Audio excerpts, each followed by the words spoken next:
আজকে আয়না ঘরের একজন সদস্য এখানে আছেন মাননীয় সংসদ সদস্য হিসাবে, মায়ের ডাকে নেতৃত্বে ছিলেন তিনিও সংসদ সদস্য আছেন, গুমহম খুকন সাহেব আছেন, আরেকজন আছেন।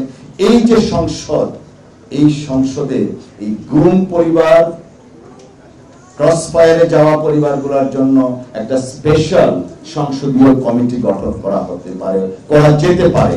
আমার মনে হয় যারা ভিকটিম আছেন এবং মেম্বার অফ পার্লামেন্ট আছেন, তারা অফকোর্স অন্যান্য মেম্বার অফ পার্লামেন্টের সাথে কথা বলে সংসদে একটা সংসদীয় স্পেশাল কমিটি করতে হবে। কেন?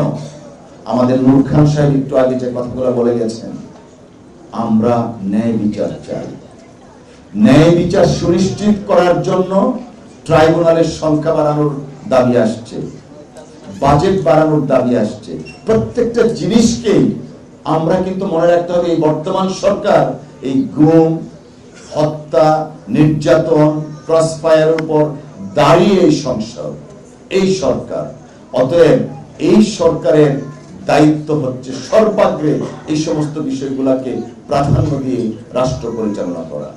ডেমোক্রেসির বিউটি হচ্ছে একজন নীতির সাথে বিরোধিতা করবে। অফকোর্স পার্লামেন্টারি ফর্ম অফ পার্লামেন্টে যারা ক্রিয়াশীল রাজনৈতিক দল আছেন, তাদের মধ্যে নীতির প্রশ্নে, রাষ্ট্র পরিচালনার প্রশ্নে কনস্ট্রাকটিভ ক্রিটিসিজম থাকবে, বিতর্ক থাকবে। বাট আমি একটা আহ্বান জানাবো, ফ্যাসিস্টের বিরুদ্ধে আপনাদের সকলকে ঐক্যবদ্ধ থাকতে হবে ইনশাআল্লাহ।